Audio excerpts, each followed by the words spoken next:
Tonight, the jaw-dropping Oval Office clash between President Trump and President Zelensky. You don't have the cards right now. With us, you start having cards. Right now, you don't. You're playing cards. You're playing cards. You're gambling with the lives of millions of people. You're gambling with World War III. The president and vice president complaining Zelensky wasn't thankful enough. President Zelensky pushing back forcefully, and things went downhill from there. Zelensky's motorcade leaving as a joint news conference is abruptly canceled.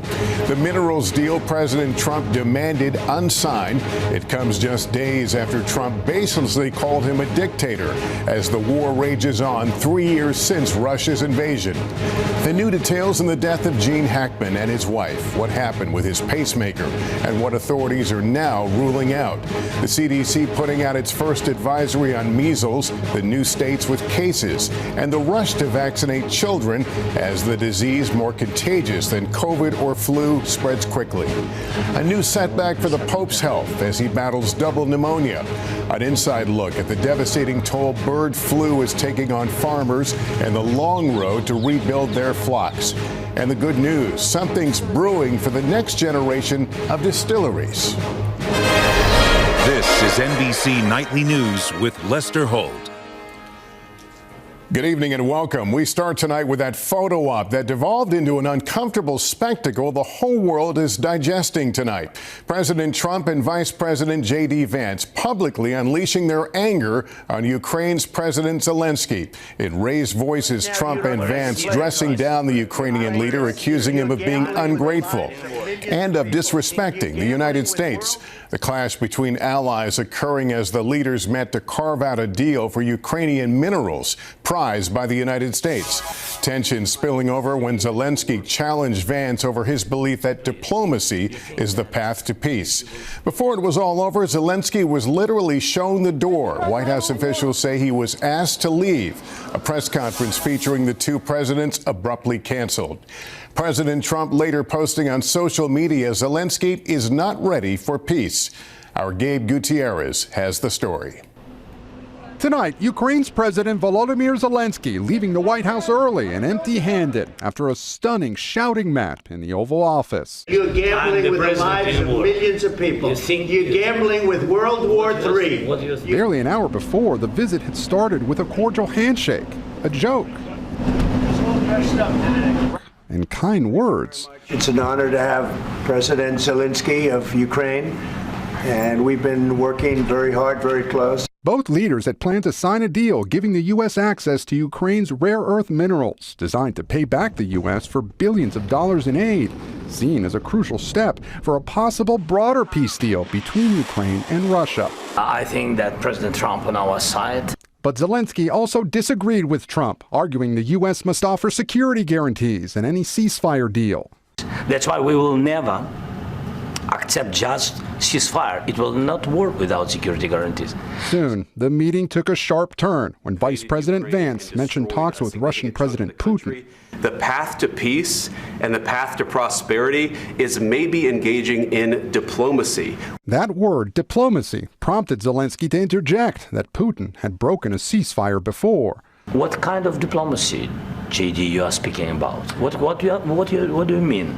I'm talking about the kind of diplomacy that's going to end the destruction of your country. Yes, but if you Mr. President, with respect, I think it's disrespectful for you to come into the Oval Office and try to litigate this in front of the American media. The exchange devolved quickly. First of all, during the war, everybody has problems. Even you, but you have nice ocean and don't feel now, but you will feel it in the future. God bless. You don't know that. God bless. God bless. You will not have a war. Don't tell us what we're going to feel. We're trying to solve a problem. Don't tell us what we're going to feel. I'm not telling you. Because you're in no position to dictate that. Remember this. You're in no position to dictate what we're going to feel. We're going to feel very good. Feel influence. We're going to feel very good and very strong. You will feel influence. You're right now not in a very good position. You've allowed yourself to be in a very bad position, and he happens to be right about it. From the very beginning of the war. You're not in a good position. You don't have the cards right now. With us, you start having cards. But right now, you don't. You're playing cards. You're playing cards. You're gambling with the lives of millions of people. You're gambling with World War III. You're gambling with World War III. And what you're doing is very disrespectful to the country, this country, that's backed you far more than a lot of people said they should have. Have you said thank you once? This entire meeting? No, in this entire meeting, have you said thank you? You're saying you don't want a ceasefire. But I said to you, I want a ceasefire. With guarantees. Because you'll get a ceasefire faster than an agreement. Ask our people about ceasefire, what they think. That wasn't with me. For you that wasn't with me. Excuse me. That was with Obama, who gave you sheets, and I gave you javelins. Yes. I gave you the javelins to take out all those tanks. You got to be more thankful. Because let me tell you, you don't have the cards. With us, you have the cards. But without us, you don't have any cards. The argument that would typically unfold behind closed doors, escalating in front of cameras. This was the reaction from Ukraine's ambassador. The problem is, I've empowered you to be a tough guy. And I don't think you'd be a tough guy without the United States. And your people are very brave. But you're either going to make a deal or we're out. And if we're out, you'll fight it out. I don't think it's going to be pretty, but you'll fight it out. But you don't have the cards. But once we sign that deal, you're in a much better position. But you're not acting at all thankful.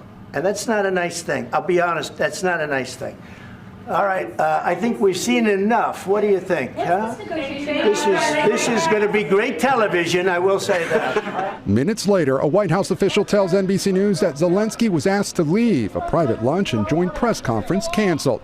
The president posting Zelensky disrespected the United States of America in its cherished Oval Office. And I would say it didn't work out exactly great from his standpoint. I think he very much overplayed his hand. That was not a man that wanted to make peace. Late today, Zelensky responding. I'm very thankful to Americans for all your support. You did a lot. I'm thankful to President Trump and to Congress bipartisan support. Here in Washington, Republicans are saying the president stood up for America, while Democrats are calling this an utter embarrassment. Tonight, it's not at all clear when or even if Trump and Zelensky will speak again. Lester? All right, Gabe Gutierrez, thank you. Now to Richard Engel, who has reaction to the stunning moment in Ukraine and Europe. Richard, what are you hearing there? The world just watched as President Trump humiliated Volodymyr Zelensky in the White House. Zelensky was there to sign this mineral agreement. He was going there after having been insulted by President Trump for a week. Nonetheless, he went there, he was ready to sign, and things quickly devolved. The White House saying it was because of Zelensky's attitude. He's getting some support from Europe. Russia is celebrating, with a senior official saying that finally Zelensky got a slapdown. Zelensky tonight in an interview says he still wants those security guarantees from Washington. President Trump has made it clear he does not want to give them, that asking them is overplaying his hand. Lester? Richard Engel tonight, thank you. Now to details just in about the death of Gene Hackman and his wife. Investigators say Hackman's pacemaker is revealing a key clue as they rule out one theory in the case. Liz Kreutz reports from Santa Fe. Tonight, new clues into the mysterious deaths of actor Gene Hackman, his wife Betsy Arakawa, and their dog. The sheriff revealing that Hackman had likely been dead for at least 10 days before a maintenance worker found the couple Wednesday afternoon in their Santa Fe home, pointing to data from his pacemaker. An initial interrogation was conducted of Mr. Hackman's pacemaker. This revealed that his last event was recorded on February 17th, 2025. That is a very good assumption that was his last day of life. The sheriff also saying that an initial autopsy revealed no signs of carbon monoxide poisoning in either body, and that investigators have removed several items from their home, including heart and thyroid medications, Tylenol, medical records, 2 cell phones, and a calendar. We're doing a timeline from the time of death and the autopsy and the results, and we're going to start working our way backwards. According to the search warrant, 95-year-old Hackman and his 65-year-old wife were found in separate rooms.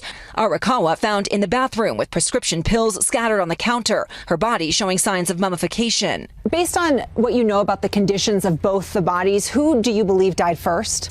That's a very hard thing to determine, because that's a question that we want answered. With so much still unknown, tonight more tributes to the two-time Oscar winner pouring in. Dustin Hoffman calling him a giant among actors. Unforgiven co-star Morgan Freeman writing that working with him is one of the personal highlights of my career. After retiring, Hackman and his wife have lived a quiet life in Santa Fe, a place he reportedly grew to love while filming westerns there earlier in his career. We are heartbroken over this. It's an end of an era of this generation of actors, and that's heartbreaking as well. And Liz, officials just wrapped up a press conference. What else are we learning? Well, Lester, there's still many more questions and answers right now. We still don't know how the dog died. We're still awaiting the toxicology reports. They're hoping that data from the cell phones they took from the homes will help them determine who they may have last had contact with or who may have died first. But they say the couple was very private, making this whole investigation even more challenging. Lester. All right, Liz Kreutz tonight. Thank you.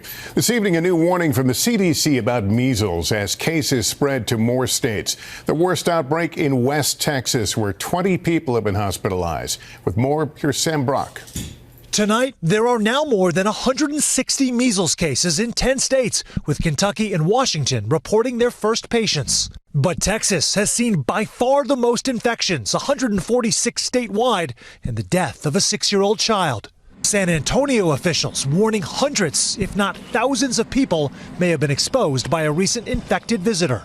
I want to take this podium to send a plea out and urge the community. We say this in every phone call we get.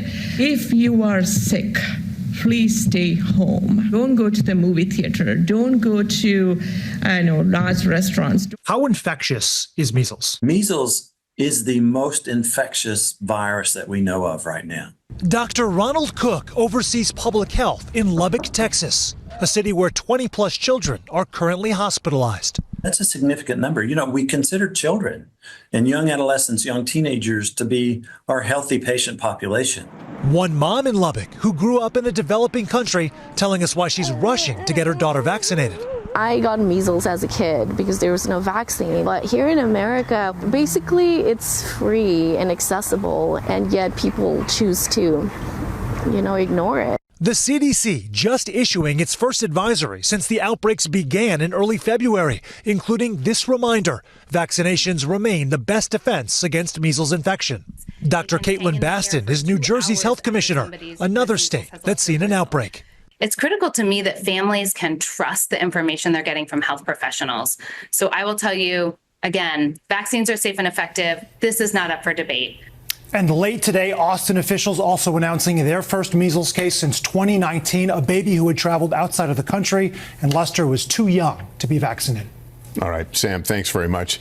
The deep job cuts continue from across the federal government, now impacting the weather agency NOAA as veterans speak out as well. Here's Shaq Brewster. Tonight, new pushback to President Trump's efforts to downsize the federal bureaucracy. A federal judge saying the Office of Personnel Management does not have any authority whatsoever to lay off probationary federal workers, but it does not rule out layoffs in other ways.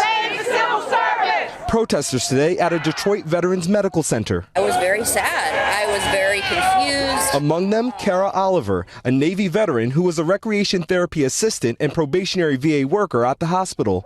But Tuesday, she was terminated. I'd help people be able to learn to be able to walk again. 2,400 probationary VA employees were abruptly dismissed this month.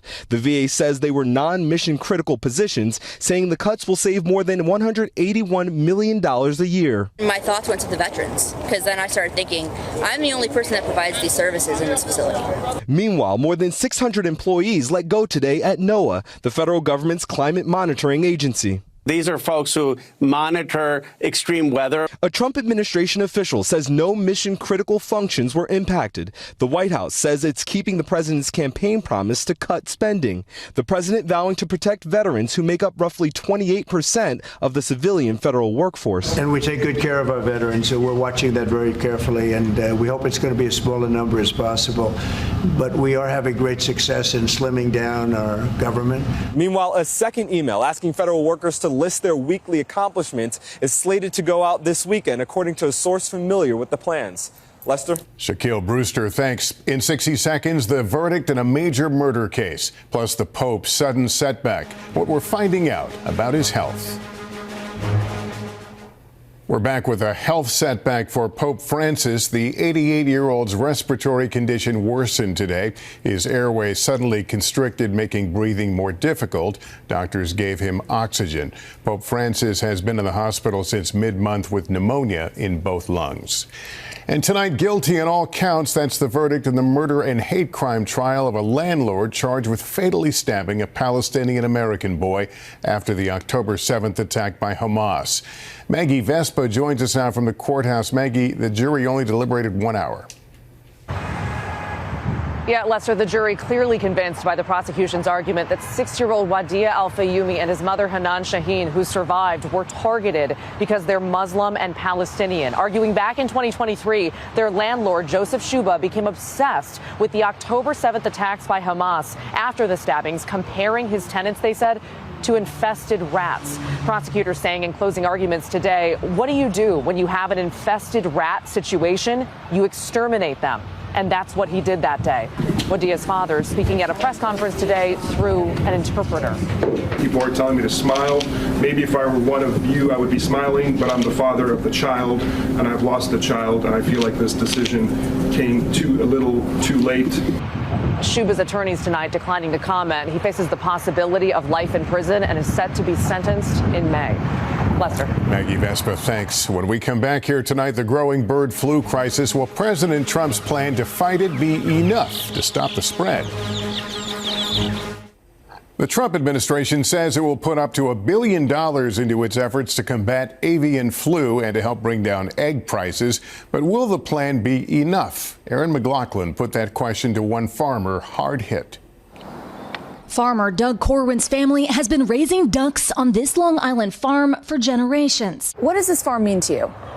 Well, it's my life. It's my heritage. It's an icon of Long Island. Breeding some of the most sought after ducks in the world, supplying the best restaurants in the Northeast. That farm is currently under quarantine. But it all came crashing down 6 weeks ago. We check these birds 3 times a day. Birds flock together, and all of a sudden I saw a series of dead ones. Corwin's ducks tested positive for the bird flu. I never saw anything quite like this. So quick, so fast. I knew that this meant everything would be gone. That same day, he let go of 45 staff members. I rank that up with the death of my parents as the most devastating times of my life. And then you had to euthanize. Yes. What was that like?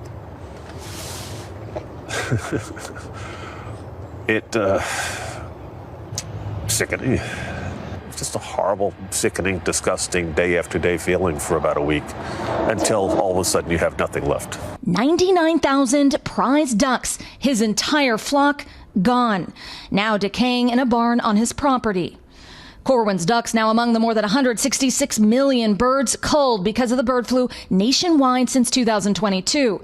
This week, the Trump administration announced its strategy to deal with the crisis and bring down the price of eggs, dedicating $500 million to biosecurity and exploring a new vaccine, though stopping short of approving one. Corwin believes for his duck farm, a vaccine is the only way out of this crisis. So is the government's billion-dollar strategy enough? No. I know what our biosecurity is here, and I'm not saying it's perfect, but it's pretty darn good. This virus is so in the wildlife. It's so endemic. Without some type of viral protection, we're not going to get rid of this. Corwin's last hope now, 3,700 ducklings hatched last week out of eggs laid before the outbreak on his farm. Would this 140 acres be more valuable as property? I'm sure it would be. You know, I don't care to be rich. I just want to be a duck farmer. Aaron McLaughlin, NBC News, Long Island, New York. When we come back, there's good news at Cocktail Hour. We'll take you to an award-winning distillery with a deeply personal family mission. Finally, it can take years to turn humble grains into the smoothest spirits. One family is drawing on decades of history to bottle a new passion. Here's Morgan Radford. For Arkansas Arkansas farmer Harvey Williams, this land 86.75 acres. has a bittersweet past. Your great-grandfather was a sharecropper on this farm. And your grandfather was also a bootlegger, right? Yes, we learned that later. That land now part of a family-owned business known as Delta Dirt. So this is the sweet potato from your farm? They are. Harvey and his wife Donna turning their crops into cocktails, distilling handmade gin and other spirits, along with their award-winning sweet potato vodka. We entered into the largest spirit competition in the world, and that product took double gold. Double gold. Double gold. We did good, didn't we? Girl, we do. Today, just over 1% of America's 3.4 million farmers are black, a consequence of what the USDA calls a history of systemic discrimination through loan programs that disproportionately helped white farmers. What does carrying that history feel like? Man, I just got goosebumps. There are so many black farms and farmers that are no longer in business. So I feel really blessed that we still have our farm. A disparity at least one investment company is trying to correct. Delta Dirt is one of more than 30 businesses now receiving investment from Pronghorn, a company aiming to increase diversity in the spirits industry. An investment the Williams family hopes to pass on to their children, who work right here alongside them. We're letting people know that you can do things with a small farm, hard work, and an incredible family to boot. That's what legacy means, is just keep on doing it. Honoring the spirits of the past Salud. with a toast to the future. Morgan Radford, NBC News, Helena, Arkansas. And that's Nightly News for this Friday. Thank you for watching. I'm Les